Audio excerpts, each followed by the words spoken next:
the nicest thing you've done for a stranger? I am a photographer running a studio in the inner city.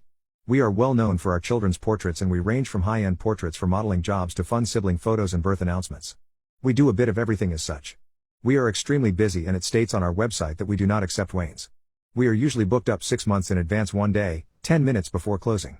A mom walks in with a young girl around 6 or 7 behind her. I internally groan. Hello. I know you're closing soon.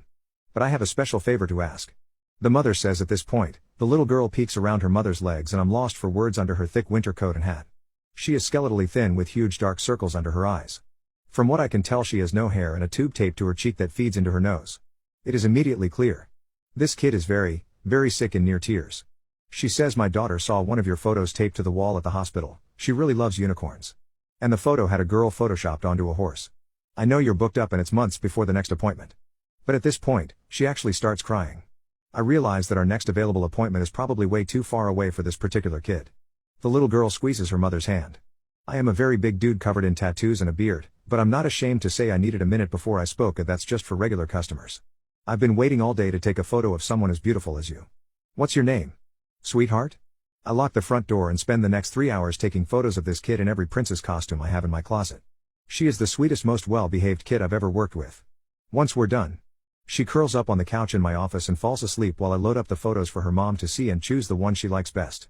I then ask her what kind of retouching she'd like done. She's adamant that I leave her daughter as his. Apparently the little girl has been worried for the past month that she is no longer pretty. Alright. So we've settled on these. I can have them edited and all finished in 2 days. If you give me your email, I can send you the link to the website and the password to download them when they're ready. The mother thanked me over and over and comes up front carrying her sleeping daughter and holds out her credit card. Nope, no way. I tell her, please. I insist, you stayed open so late and your shoes are listed for this much online. Please at least charge me that. Absolutely not. I am not taking money for this. No way in hell. A few days later I send the link through and hear nothing. I see she's downloaded the photos and I think nothing of it. Hoping my sweet little friend loved her photos. Almost 6 months later. I'm once again closing up when a very familiar face pops up at my window, grinning and waving frantically. I throw open the door.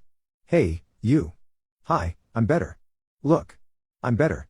The little girl excitedly tells me sure enough she'd put on some weight, was flushed in pink and had a fine fuzz of hair over her head. Her mother was a few steps behind her, grinning. She once again tried to force an envelope full of money into my hand. And again, I refused.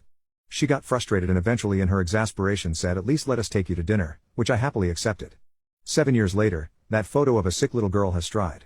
A giant pink unicorn is in a frame in my lounge room. My now stepdaughter groans every time I point it out to the friend she brings home.